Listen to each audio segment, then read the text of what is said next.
اعوذ باللہ من الشیطان الرجیم.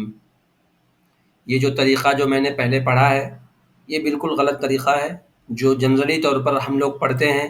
اس کو صحیح طریقے سے پڑھنے کا کیا ہے، اس کا صحیح طریقہ کیا ہے پڑھنے کا، ہم اس کو سیکھیں گے آج کی اس ویڈیو میں. دیکھیں، اعوذ، اعوذ یہ عین ہے، اس عین کو ہم کو پروناؤنس کرنا ہے صحیح سے.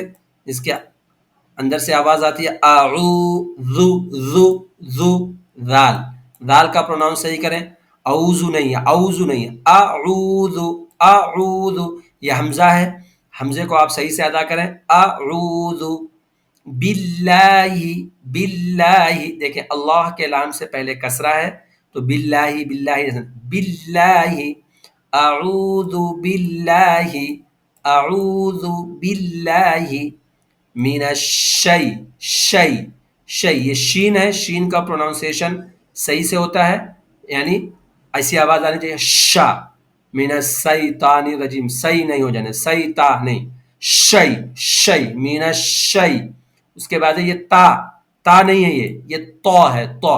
من الشیطان الرجیم، نر، رجیم نہیں، رجیم نہیں، را، را کے اوپر جب زبر آئے، جب زبر آتا ہے یا اس کو کہہ لیجئے فتحہ کہہ لیجئے تو را کو پر کر کے پڑھتے ہیں.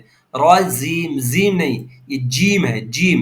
راجیم، راجیم. تو طریقہ ہوگا پورا اعوذ باللہ من الشیطان الرجیم.